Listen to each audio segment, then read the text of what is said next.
What started as a Walter Barnes orchestra performance ended with 209 dead in America's fourth deadliest nightclub fire. And investigators would discover that 21 of 24 windows had been nailed shut to prevent people from watching the show without paying. The Tuesday evening started with pure excitement. 16-year-old Alice Castor clutched her ticket. She and her friends were finally going to see Walter Barnes and his Royal Creolians, the famous Chicago swing band, playing right here in Natchez, on St. Catherine Street, in the heart of their community. The Rhythm Nightclub was more than just a dance hall. It was the centerpiece of black social life in Natchez. Located at 5 St. Catherine Street, 18 blocks from the white business district, the building sat among churches, barbershops, saloons, and funeral homes. This was where the community gathered. This was where big-name bands played when they traveled the Chitlin circuit between Chicago and New Orleans. The building itself measured 4,560 square feet. Originally constructed as a blacksmith shop, later used as an auto repair garage, it had been converted into a dance hall. Single-story, wood frame construction. But here's what made it different. The entire structure was covered in corrugated metal sheets. Tin walls. Tin roof. Essentially, a metal oven. The Burns family owned the property. They leased it to a social club called the Money Wasters.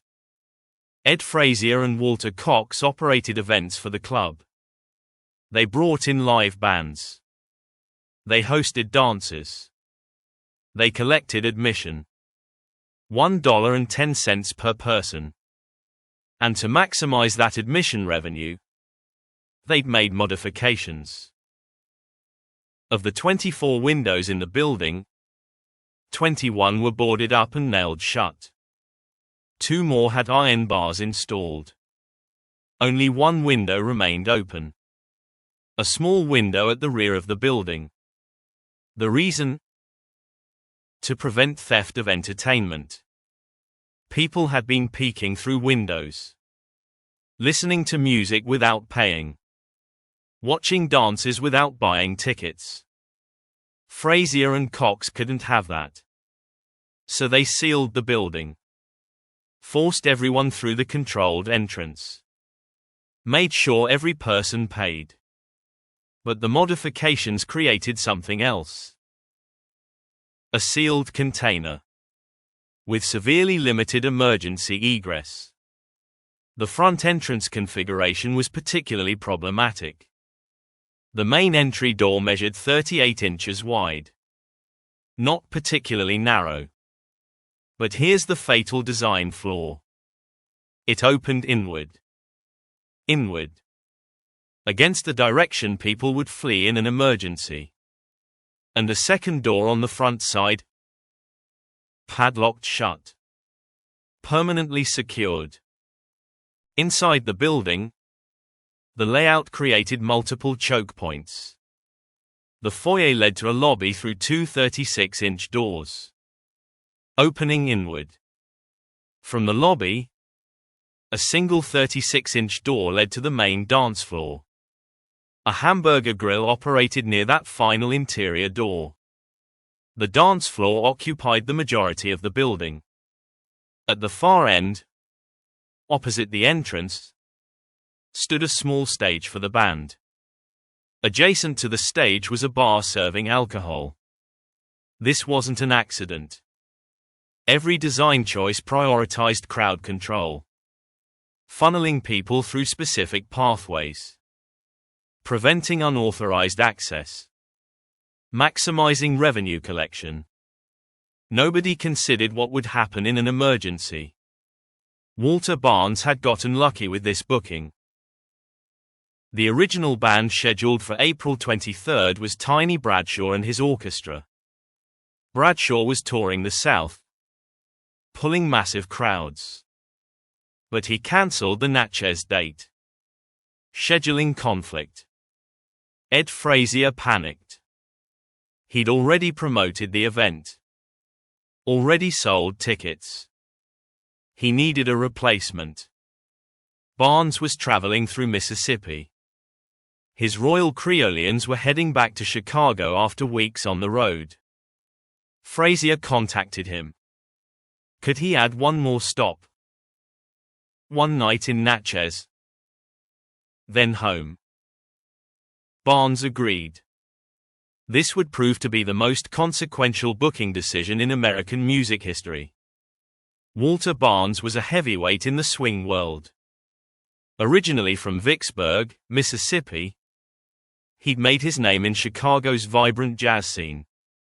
His Royal Creolians recorded for Brunswick Records. They toured constantly. They were contemporaries of Duke Ellington and Cab Calloway. Maybe not quite as famous nationally, but in the black community, Barnes was royalty. The news that Barnes was coming to Natchez spread like wildfire. By Tuesday evening, over 700 African Americans had packed into the Rhythm Nightclub. Think about that number. 700 people. In 4,560 square feet. That's less than 7 square feet per person. Shoulder to shoulder. Wall to wall humanity. Historian Karen L. Cox, who spent years researching the fire, analyzed the official victim list. She discovered something heartbreaking. The average age of those who died was just 24 years old. Several were high school students from Brumfield High School.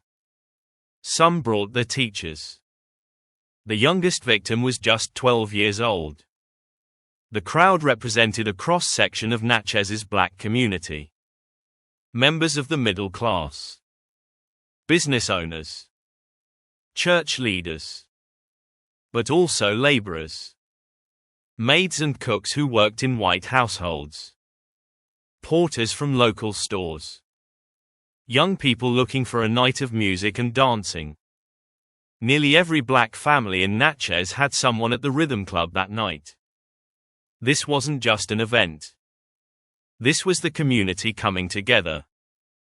But the decorations told a different story. In preparation for Walter Barnes's arrival, Ed Frazier had decorated the club. Lights strung between the rafters. And Spanish moss. Draped from the ceiling. Festooned throughout the space. Creating southern atmosphere. Spanish moss is beautiful. It's also dry. Fibrous. And it harbors insects. Beetles. Mites. Chiggers. To kill those bugs, Frazier sprayed the decorations with flit. Flit was a common petroleum-based insecticide in 1940. Effective at killing mosquitoes and other pests. The advertising slogan was "Quick, Henry, the Flit." Every household had a can. But flit was also essentially refined gasoline. Sprayed onto dry Spanish moss, it created the perfect accelerant. Highly flammable material. Suspended from the ceiling. Just waiting for ignition. The club had also installed multiple electric fans. To keep the packed crowd cool. To circulate air in a sealed metal building filled with 700 bodies. The fans would later act as bellows. Feeding oxygen to the flames. Accelerating fire spread. At approximately 11:30 p.m., Walter Barnes and his Royal Creolians were in full performance. Ernest Wright, an elevator operator at the Eola Hotel, had just gotten off work. He went to the Rhythm Club to pick up his wife. He arrived minutes before the fire started. Years later, his testimony would provide crucial details about ignition. The exact ignition source remains disputed. Multiple theories exist, each supported by witness testimony. Theory 1. A cigarette. Someone dancing near the front of the building. Coming out of the women's restroom. Carelessly tossing a lit cigarette upward toward the Spanish moss. Ernest Wright later told investigators he heard one girl say to another, "Now you did it," implying someone had just caused ignition. Theory 2. The Hamburger Grill. Located near the entrance. Flames from the grill reaching upward, igniting decorations overhead. Theory 3. An electrical spark. The combination of lights strung through Spanish moss. Worn insulation. A short circuit. But here's what every witness agreed on. The Spanish moss erupted. Not caught fire. Erupted. The petroleum-soaked vegetation acted like gunpowder. Within seconds, the entire ceiling was a sheet of flame. The flit accelerant ensured that ignition meant instant total involvement. Beatrice Houston was dancing near the front. Close to the entrance. Close enough to escape. She later told the Natchez Democrat, "The moss just exploded. 1 second we were dancing to beautiful music. The next second the whole ceiling was fire. Burning pieces started falling on people. Everyone started screaming. Everyone ran for the door at once. But remember the door configuration. 38 inches wide. Opening inward. With 700 people suddenly converging on it. The physics of crowd dynamics are brutal. In an emergency, people move toward perceived safety. The exit. When hundreds move simultaneously toward a single point, pressure builds exponentially. Those at the front get crushed against the barrier. Those behind push forward, driven by panic and the threat behind them. Those at the back have nowhere to go. And an inward opening door becomes impossible to open. The crowd crush at the Rhythm Club entrance was immediate and catastrophic. People at the front were shoved against the doorframe with such force that their ribs cracked. Those behind kept pushing. Those at the back were being burned by falling moss. The pressure was unrelenting. Unstoppable. Deadly. Henry Reed made it out in the first wave. One of the lucky few. He later described the horror to reporters. "I was dancing near the front when the fire started. I grabbed my girl's hand and we pushed toward the door. The heat was unbelievable. Like someone opened a blast furnace door. People were falling. Others were climbing over them. The pushing was so hard I thought my chest would cave in. I made it through the door but my girl's hand slipped from mine. I never saw her again. I turned back but the entrance was already a wall of fire and bodies. I couldn't do anything." The tin construction of the building created an effect firefighters call thermal retention. Regular wooden buildings allow some heat to escape through gaps and crevices. The Rhythm Club was sealed. Metal roof. Metal walls. Boarded windows. The heat had nowhere to go. It built. And built. And built. Within 2 minutes of ignition, the interior temperature exceeded 1,000 degrees Fahrenheit. The metal walls and roof conducted that heat uniformly throughout the space. The building became a kiln. People weren't just breathing smoke. They were breathing superheated air that seared lungs from the inside. At the back of the building, panic turned to desperation. Dancers who couldn't reach the front door pushed toward the rear, looking for any exit, any window, any escape. But the windows were nailed shut. Boarded from the outside. People grabbed chairs. Beat against the shutters. A few managed to break through. But climbing out of a window while on fire, through broken wood and nails, produced horrific injuries. Most who escaped this way didn't survive their burns. The majority at the rear were either suffocated by smoke or literally baked by the temperature. The corrugated iron walls conducted heat so effectively that people pressed against them received instant third-degree burns. And then Walter Barnes made a decision. Multiple survivors reported seeing the bandleader remain at his microphone. While his musicians broke for the exit, Barnes stayed on stage. Trying to prevent panic. Trying to maintain order. His voice carrying over the chaos. Don't rush. Move slowly. Don't push. Then he gave his band an instruction that has become legendary. Play Marie. Marie. An Irving Berlin composition made famous by Tommy Dorsey. A slow swing number. Romantic. Calming. The kind of song that might slow a panicked crowd. For perhaps 30 seconds, the Royal Creolians played Marie as the ceiling rained fire around them. Barnes stood at the microphone, singing. His band behind him, playing. Trying to save lives through music. The Chicago Defender would later report that Barnes was a hero. That his actions potentially saved dozens who might have been trampled in an even worse crush. That he gave his life trying to calm the crowd.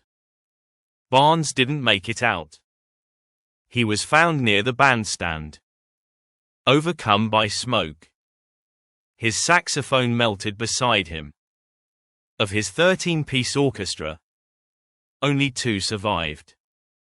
The dead included John Reed Jr., James Coles, Clarence Porter, Henry Walker, Paul Scott, Calvin Roberts, Jesse Washington, and his vocalist Juanita Avery.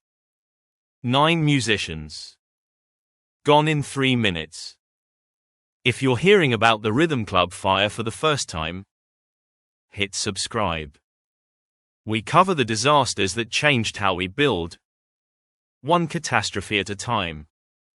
Outside, the screaming could be heard across Natchez. Reverend R.L. Jones lived 3 blocks away.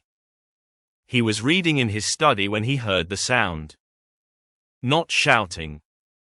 Not yelling. Screaming. Hundreds of voices. All crying out at once. Years later, he described what he witnessed. The screaming was unlike anything I'd experienced. Unearthly. I ran towards St. Catherine Street and saw the glow. The building was glowing red from the heat inside. Orange light bleeding through gaps in the metal. The walls were actually warping from the temperature. People outside were trying to kick through the tin, but it wouldn't give. And the smell. God forgive me, but the smell of burning flesh reached us from blocks away. The Natchez fire protection system in 1940 was entirely volunteer-based. 13 companies. All founded in deep tradition going back over 100 years. They had names instead of numbers. Phoenix. Deluge. Pride of identification. 2 companies had paid drivers on duty. The Phoenix fire station sat just 4 blocks from the Rhythm Club. The telephone call came in at 11:15 p.m. Just as the fire was starting. Someone near the club had seen the flames. Called for help. Paid drivers Richard Walcott and William Druiter responded immediately. They rolled out in the first engine within minutes. The fastest response time imaginable. But they were already too late. William Druiter, who would later become chief of department, provided testimony about arrival. His words were recorded by the Mississippi State Rating Bureau. The fire was a seething mass of flames. The entire building was involved, making it impossible for anyone to enter or exit the front. The heat was so intense we couldn't approach within 50 feet initially. We could hear people screaming inside, but there was nothing we could do. Nothing. The front door was blocked by bodies, stacked. We couldn't see how deep. No one came out of the building on their own after we arrived. The firefighters took a hydrant 1 block west, laid in with a 2.5-inch supply line, commenced attack with 2 hose streams.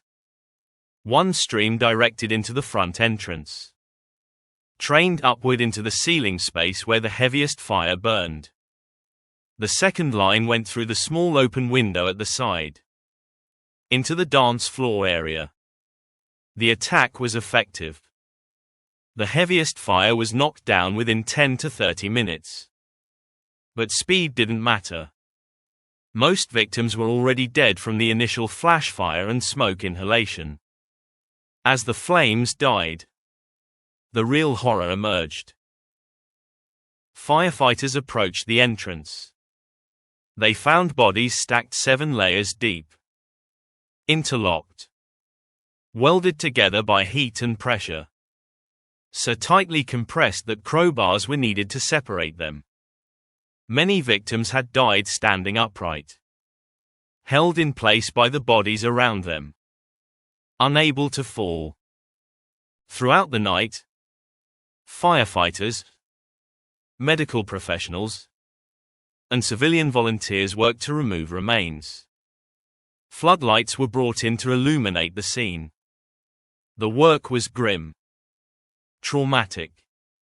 Many volunteers broke down, but they continued, because these were their neighbors, their friends, their family members. Ambulances transported victims and survivors to hospitals across Natchez. Despite strict segregation laws, white medical establishments treated black survivors. The emergency overwhelmed normal social barriers, at least temporarily. Doctors and nurses worked through the night, but many patients died from shock, from burns, from smoke inhalation damage. Dr. J.C. McInnes, the county coroner, spent days at the scene and at the morgue. His testimony to investigators revealed the scale of devastation. In 30 years of medical practice, I have never seen anything approaching this. The heat was so extreme that many bodies were burned beyond recognition. I found people with their arms raised, shielding their faces from flames. I found couples still embracing. I found children who'd been trampled. The single exit created a human dam. Those at the front died from crushing pressure. Ribs broken, sternums shattered. Those behind died from fire and smoke. Those at the rear suffocated or were baked by the heat. The body count climbed throughout the night. Initial reports suggested 50 dead, then 100. By Wednesday morning, the Associated Press was reporting a death toll of 212. The App Dispatch from April 24 read, Natchez, April 24.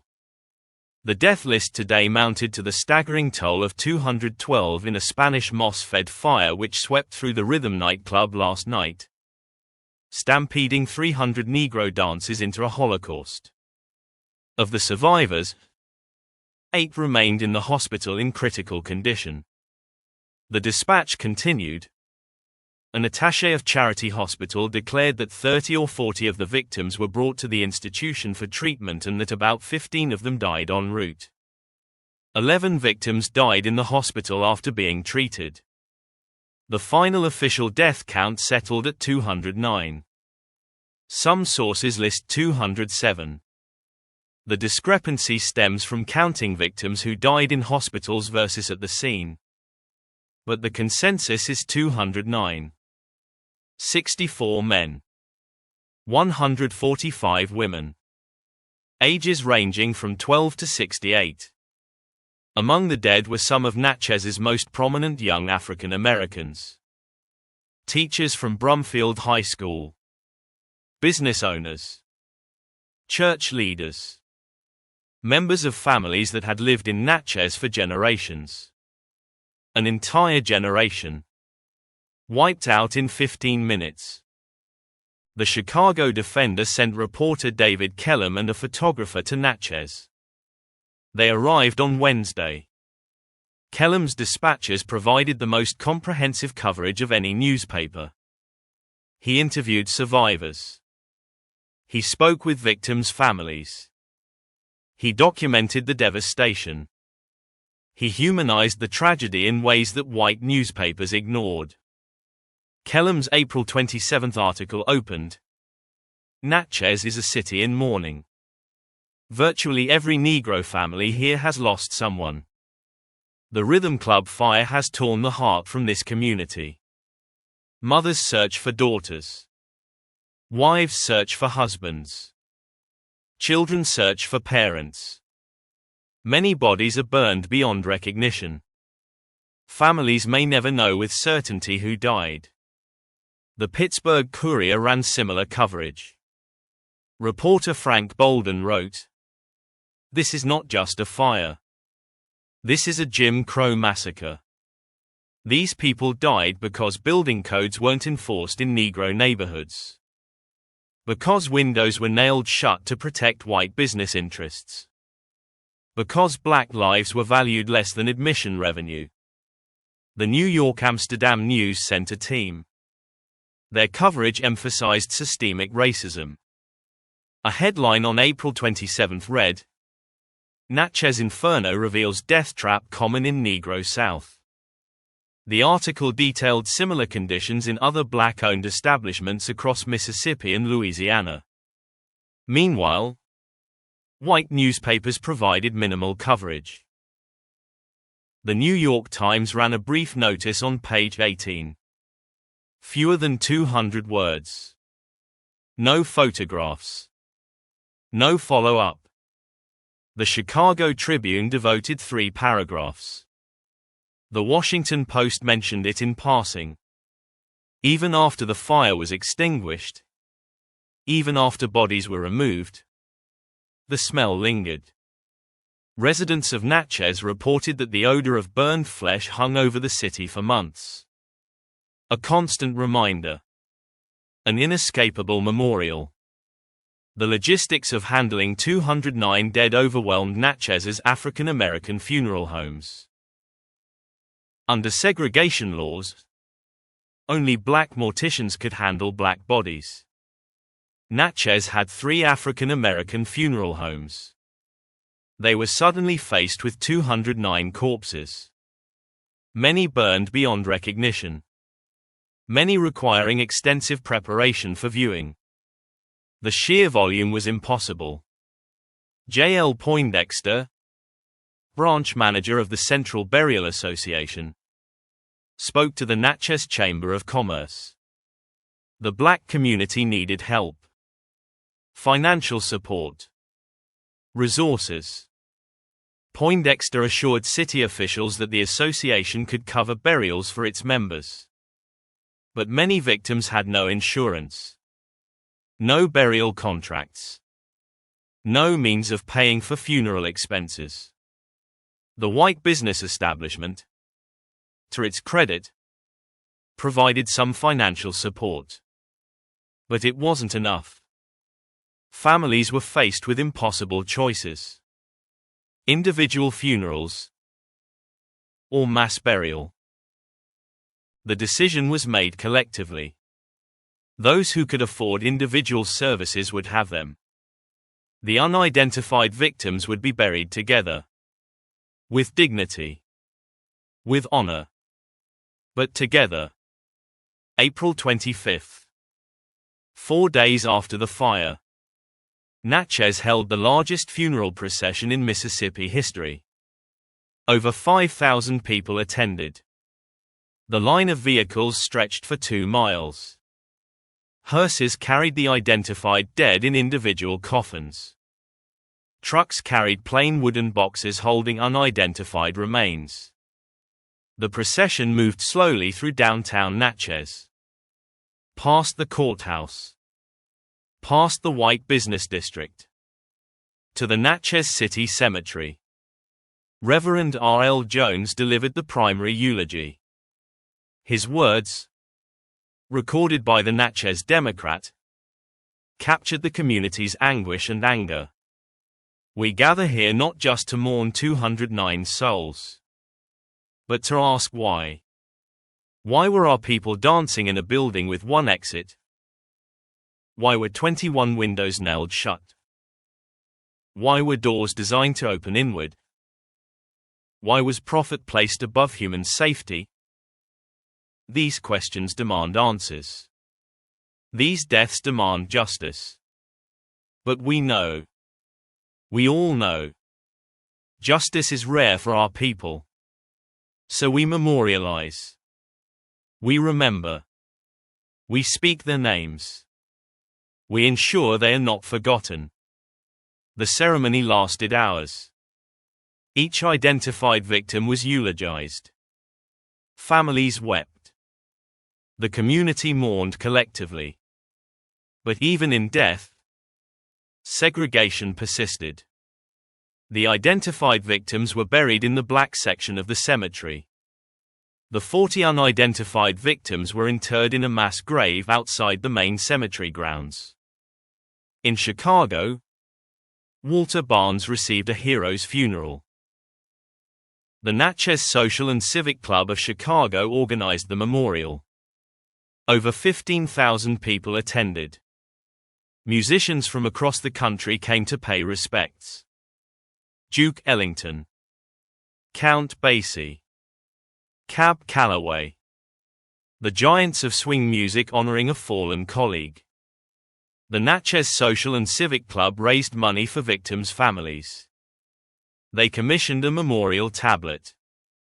Cost $350. A significant sum in 1940. The tablet listed all the names. All 209 victims. Barnes and his band members prominently featured. In September 1940, the club brought the memorial tablet to Natchez. A dedication ceremony was held at Zion Chapel Am Church and a local park. Around 5,000 people attended. It was placed at the fire site. A permanent reminder. Photos from the funeral procession show something remarkable. African American Boy Scouts escorting the coffins of Barnes and his band members. The images, donated to the Rhythm Nightclub Fire Museum in 2015, captured the communal grief, the dignity in mourning, the determination to honor the dead properly. Meanwhile, the investigation began. Mississippi Fire Marshal W. H. Hardy arrived in Natchez on April 24. He examined the site, interviewed witnesses, reviewed building specifications. His preliminary report, filed 3 days later, was comprehensive and damning. The Mississippi State Rating Bureau published their analysis in May 1940. The document, later reprinted by the National Fire Protection Association, provided technical details. The report opened, "The utter disregard for ordinary fire preventive measures in a dance hall in Natchez changed what was to be a gala rhythm evening on Tuesday, April 23 into a grim catastrophe that wiped out the lives of 207. The hazards disregarded included first the use of highly combustible material for decorating purposes. Second, inadequate exits. And third, the overcrowding of places of assembly. Hardy's investigation identified specific code violations. Except there were no codes to violate. Mississippi had no state building codes in 1940. No fire safety regulations. No occupancy limits. No exit requirements. No enforcement mechanisms. Property owners could build however they wished. Operate however they wanted. With zero oversight. Hardy's report noted, 21 of 24 windows were boarded and nailed shut. 2 windows had iron bars. 1 window remained open. The single front door opened inward against evacuation direction.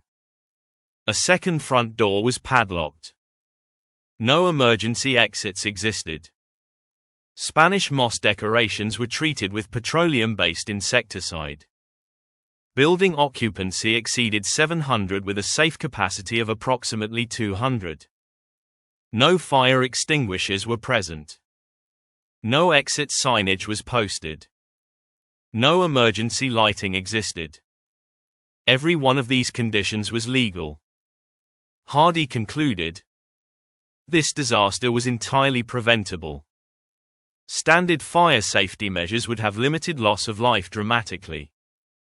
But in the absence of enforceable codes, operators made decisions based solely on economic factors.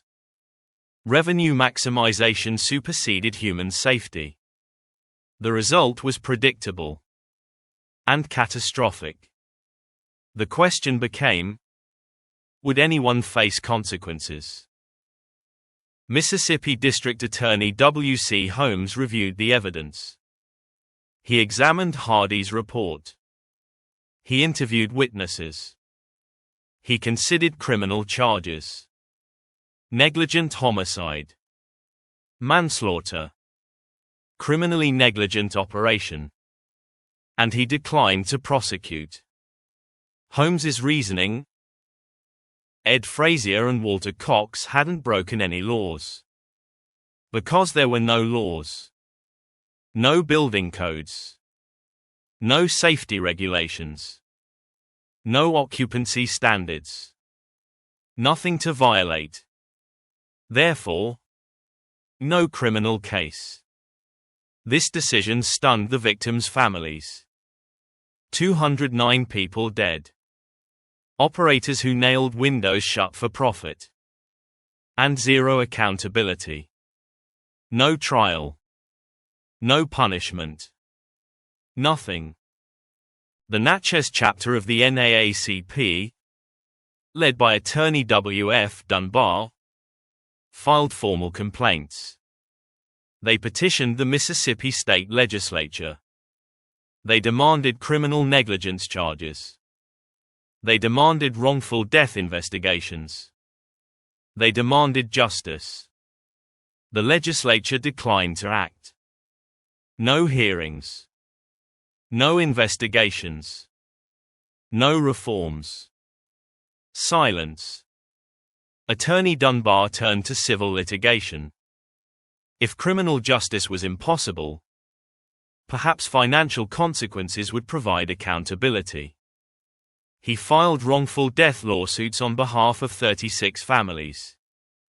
The suits sought damages for negligence, arguing that sealed windows and overcrowding constituted reckless disregard for human life. The civil trials stretched across 3 years. Frazier and Cox hired Mississippi's most prominent defense attorneys. Their strategy was straightforward. Question everything. The ignition source was uncertain. Was it a cigarette? The grill? Electrical? Nobody could prove definitively. Without a proven ignition source, how could owners be held responsible? The defense argued that attendees assumed risk. They chose to enter a crowded venue. They could have noticed the sealed windows. Personal responsibility, not owner negligence. These arguments worked in 1940 Mississippi. in a legal framework with no safety standards, proving negligence was nearly impossible. What duty of care existed when no codes defined safe operation? Witnesses testified to horrific details. Fire Chief William Druiter described the impossible rescue. Dr. McInnes detailed the crushing injuries. Survivors recounted the panic and the sealed exits. But defense attorneys picked apart testimonies. Could witnesses prove the windows were sealed before the fire? Or did heat seal them during? Could anyone definitively count attendees? Or were crowd estimates just guesses? By 1943, most cases settled out of court. The amounts were insulting. The largest settlement, $800. For a human life. Most families received between $200 and $400. Several families received nothing. Total paid by Frazier and Cox for 209 deaths, approximately $18,000. Less than $86 per victim. Ed Frazier died in 1946. Never criminally charged. Never imprisoned. Never held meaningfully accountable. Walter Cox continued operating businesses in Natchez until his death in 1962. Neither man ever publicly apologized. Neither expressed remorse to victims' families. The Rhythm Club site was cleared by 1941. The charred remains were bulldozed. The lot was eventually paved over. For decades, nothing marked the location where 209 people died. And the national narrative moved on. This is where the story becomes about more than just fire. It becomes about memory. About which disasters America chooses to remember. And which it chooses to forget. The Rhythm Club fire killed 209 people. The fourth deadliest nightclub fire in American history. More deaths than the Triangle Shirtwaist Factory fire. More deaths than the Iroquois Theater fire. Comparable to other legendary disasters. But ask most Americans about historic fires, and Rhythm Club never comes up. Why? Because the victims were black. And in 1940 America, black deaths didn't generate the same outrage. Didn't motivate the same reforms. Didn't merit the same memory. The evidence for this is stark. 2 years after Rhythm Club, the Coconut Grove nightclub in Boston burned. 492 dead. Overcrowded venue. Limited exits. Flammable decorations. Almost identical conditions to Natchez. The Coconut Grove victims were predominantly white. And suddenly, America paid attention. National headlines for weeks. Presidential statements. Congressional hearings. Within months, Massachusetts passed comprehensive fire safety laws. Multiple exit requirements. Occupancy limits. Panic hardware on exit doors. Fire suppression systems. Inward opening doors banned. The National Fire Protection Association developed the Life Safety Code. Adopted nationwide. Transforming fire safety standards. All the reforms that could have prevented Rhythm Club. Implemented only after white Americans died. Historian Karen L. Cox wrote in 2023, "The Rhythm Club fire reveals the value America placed on black lives in 1940. 209 dead. No criminal charges. Minimal civil damages. No regulatory reforms. No national attention. Just silence." The message was clear. These deaths didn't matter enough to change anything. America would need to see white people die in similar circumstances before acting. Even in Natchez itself, the fire became something the city wanted to forget. Natchez built its identity around antebellum history. Beautiful mansions, pre-Civil War architecture, tourist attractions. The Rhythm Club fire didn't fit that narrative. It was uncomfortable, painful, a reminder of segregation and racial injustice.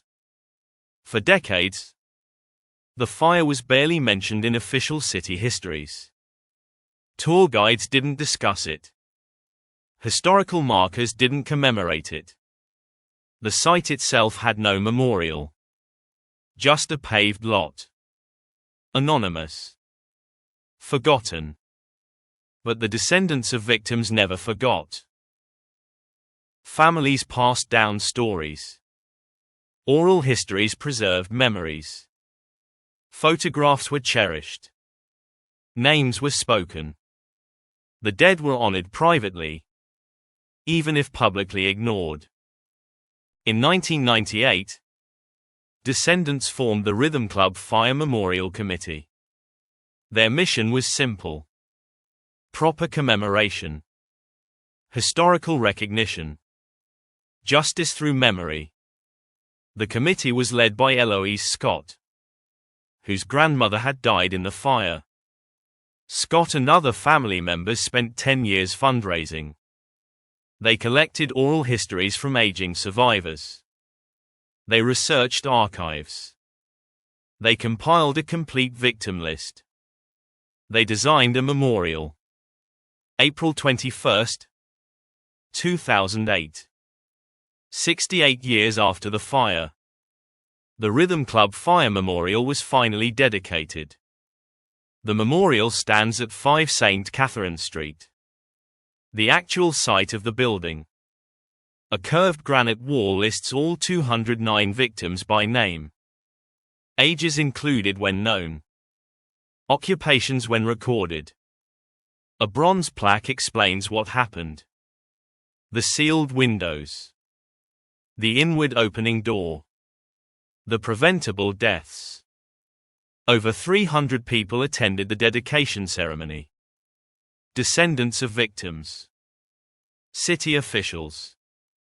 Historians. Journalists.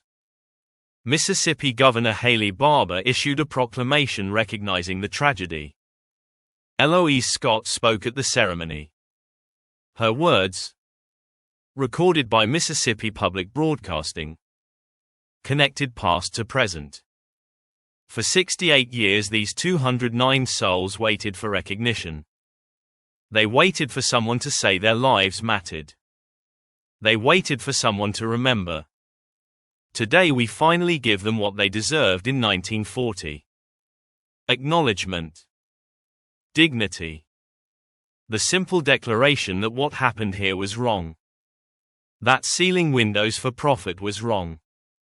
That overcrowding for revenue was wrong. That choosing money over human safety was wrong. We can't change the past.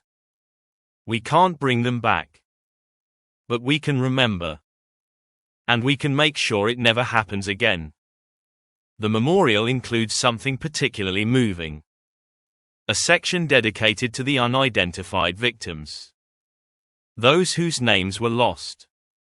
Whose families never knew for certain. 2 plaques bear the inscription, known only to God. Even in anonymity, they are commemorated. Today, modern fire safety experts study the Rhythm Club disaster in depth. The case appears in fire protection engineering textbooks, in NFPA training materials, in emergency egress design courses. It's taught as an example of cascading failures. Of what happens when profit supersedes safety. The technical analysis reveals multiple critical deficiencies. First, egress. One functioning exit serving over 700 people. Modern code requires one exit per 50 occupants for assembly spaces. The Rhythm Club should have had 14 exits minimum. It had 1. Second, exit capacity. The 38-inch front door provided insufficient width. Modern code requires 0.2 inches of exit width per occupant. For 700 people, that's 140 inches. Nearly 12 feet of aggregate exit width. The Rhythm Club had 38 inches. Less than 1/3 of minimum. Third, door operation. Inward opening doors are banned in modern assembly occupancies. All exits must open outward, in the direction of egress. Must have panic hardware.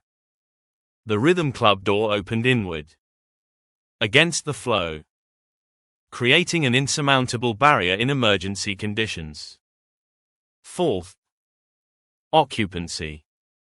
700 people in 4,560 square feet. 6.5 square feet per person. Modern code requires 15 square feet per person minimum for standing assembly. The building should have held 304 people maximum. It held more than double. Fifth, interior finish. Spanish moss treated with petroleum insecticide. Class C interior finish. Rapid flame spread. Modern code prohibits Class C finishes in assembly occupancies. Requires Class A or Class B, fire-resistant or fire-retardant treated materials. Sixth, emergency egress. 21 of 24 windows sealed. Modern code requires windows in assembly spaces to be operable or designated as emergency exits with panic hardware. The Rhythm Club eliminated secondary egress completely. Seventh, fire suppression. No sprinklers. No extinguishers. No suppression system. Modern code requires automatic sprinklers in assembly occupancies over 100 occupants. Portable extinguishers every 75 feet. Fire alarm systems. Smoke detection. None existed at the Rhythm Club. Every one of these deficiencies was identified in Fire Marshal Hardy's 1940 report. Every one could have been corrected. Every one was ignored. Because no law required correction. NFPA historian Robert Solomon wrote in 2015, "The Rhythm Club fire demonstrates why prescriptive building codes emerged. Before codes, property owners made decisions based purely on economics. Exits cost money. Sprinklers cost money. Fire-resistant materials cost money. Without regulatory requirements, the market incentivized minimal safety investment. People died. Repeatedly. Predictably. Codes emerged not from engineering theory but from body counts. Each disaster taught lessons written in blood. Rhythm Club taught the lesson in 1940. America chose not to learn it until white people died at Coconut Grove 2 years later. The comparison between Rhythm Club and Coconut Grove is instructive. Both overcrowded nightclubs. Both limited exits. Both flammable decorations. Both hundreds dead. Almost identical technical failures. But the responses couldn't have been more different. Coconut Grove triggered immediate nationwide reform. Federal fire safety standards. State building code revisions. Exit requirements standardized. Occupancy limits mandatory. Panic hardware required. Inward opening doors banned. Rhythm Club triggered nothing. No reforms. No new laws. No federal response. Just silence. This disparity reflected the brutal racial reality of 1940s America. Black deaths didn't generate regulatory pressure, didn't motivate legislative action, didn't merit federal attention. The same disaster with different victim demographics produced completely different outcomes. Civil rights historians view the Rhythm Club fire as emblematic of broader patterns of racial injustice. Ta-Nehisi Coates referenced it in his 2014 Atlantic essay on reparations. The plunder of black life in America, he wrote, wasn't just slavery. It was Jim Crow. It was the Rhythm Club fire. 209 people killed by negligence. Negligence tolerated because victims were black. That's structural racism. That's systemic devaluation. That's America choosing who matters and who doesn't. The fire also reveals patterns in disaster memory. Why do some catastrophes remain in public consciousness while others disappear? The answer often correlates directly with victim demographics. White victims. Wealthy victims. Victims who fit dominant cultural narratives. These disasters get remembered, memorialized, taught in schools. Black victims. Poor victims. Victims outside mainstream narratives. These disasters get forgotten, erased, relegated to footnotes. Ask people to name historic nightclub fires. They'll mention Coconut Grove, Station Nightclub, maybe Triangle Shirtwaist, rarely Rhythm Club. Despite being the fourth deadliest in American history. For descendants of victims, this erasure compounds the original tragedy. Not only did family members die preventably, not only did no one face justice, but the deaths themselves were deemed unworthy of national memory, unworthy of commemoration, unworthy of the reforms that might have prevented future disasters. That's why the 2008 memorial mattered so much. Why the annual commemoration ceremonies matter. Why speaking the names matters. Because remembering is resistance. Memory is justice when legal justice fails. Today, the Rhythm Club Fire Memorial receives relatively few visitors. It's not featured prominently in Natchez tourism materials. Not included in standard historic tours. Not highlighted in Mississippi history textbooks. The city famous for antebellum architecture rarely mentions the fire that killed 209 of its citizens. But every April 23rd, descendants gather. They read the names aloud. All 209. They leave flowers. They share stories. They remember. They ensure that silence doesn't become complicity. In recent years, the Rhythm Nightclub Fire Museum opened on the site. It houses photographs, newspaper articles, recorded interviews with survivors, memorabilia, examples of the music played that night. Visitors can hear Walter Barnes recordings, see images of the Royal Creolians, understand what was lost. The museum serves an educational purpose. Teaching fire safety. Teaching civil rights history. Teaching about the value of building codes. Teaching that regulations aren't bureaucratic obstacles but protections written in blood. If you found this story important, subscribe to make sure you don't miss the next one. The cultural impact of the Rhythm Club fire extended beyond building codes. Blues musician Howlin' Wolf recorded Natchez burning in 1956. The song explicitly referenced the fire, the loss of Walter Barnes, the 200 lives.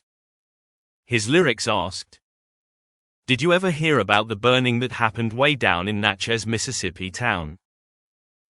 Other blues artists followed. John Lee Hooker. Fire Blues. Gene Gilmore. The Natchez Fire. Released in 1940, just months after the disaster. Natchez, Mississippi Blues. Songs that memorialized victims through music. That ensured the fire lived in African American cultural memory even when white America forgot. These recordings, based on eyewitness accounts and oral histories, underscore the trauma within black communities. But they received limited mainstream distribution. Segregation in the music industry meant these memorial songs circulated primarily within African American audiences. The broader American public never heard them. Documentary filmmaker Brian Birch created a comprehensive film about the fire. The Rhythm Club Fire. Released in 2012. Available on YouTube. Featuring survivor testimonies recorded before the last witnesses passed away. Emphasizing fire safety failures. Connecting past to present. The film serves as a preservation tool, capturing memories that would otherwise vanish, ensuring that future generations understand what happened and why it mattered. Local fire departments use the Rhythm Club Fire as a training case study. Firefighter Ron Canterman produced a detailed training bulletin, analyzing response tactics, examining building construction, discussing lessons learned. The bulletin is distributed to fire academies across the country. The case teaches several critical lessons. First, pre-planning. Had fire companies known the building layout, understood the exit configuration, recognized the occupancy hazards, response might have been more effective.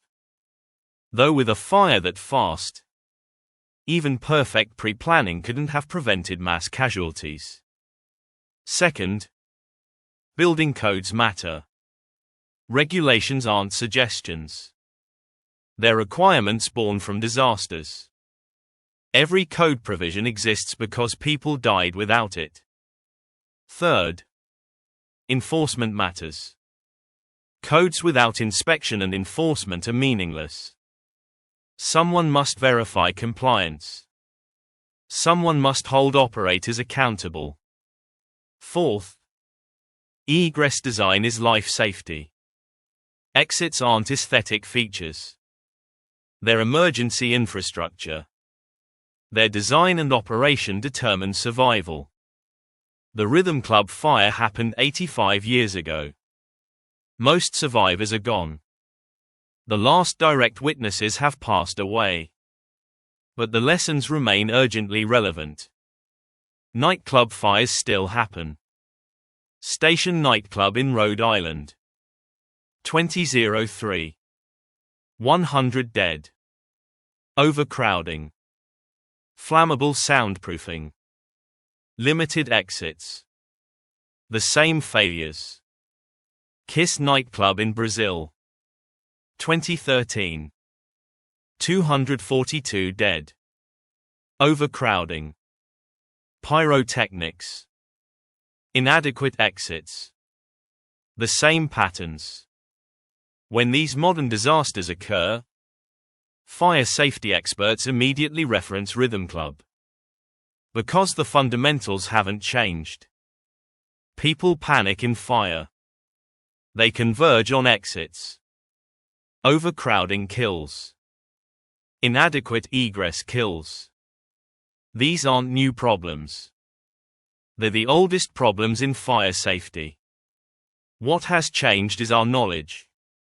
Our codes. Our enforcement. Our recognition that human life matters more than profit. But these changes came slowly. Unevenly. And for Rhythm Club victims, too late. The final question the Rhythm Club fire poses is one of justice. If this fire had killed 209 white Americans, would it have been forgotten? Would criminal charges have been declined? Would civil settlements have totaled $18,000? Would 70 years pass before a memorial? The answer is obviously no. The Rhythm Club fire teaches that disaster isn't just about the immediate catastrophe. It's about response, accountability, reform, memory. And in America, those responses have always been racially determined. 209 people died because 21 windows were nailed shut to protect admission revenue. That's the mechanical cause. But they died in obscurity, without justice, without reform, because America devalued black lives. That's the systemic cause. One was a failure of building safety. The other was a failure of human decency. Both are indictments. Both demand acknowledgement. April 23, 1940. Natchez, Mississippi. 700 people packed into a sealed metal building with one inward opening exit. For $1.10 admission. For one night of Walter Barnes and his Royal Creolians. For profit over safety. When the Spanish moss erupted in flame. When the ceiling rained fire. When 700 people crushed toward that 38-inch door. 21 windows stayed boarded shut. Just like Ed Frazier and Walter Cox intended. 209 names on granite. 209 lives cut short. 209 reasons why building codes exist. 209 reminders that regulations are written in blood. Their names deserve to be spoken. Their deaths deserve to be remembered. Their story deserves to be told. So that it never happens again.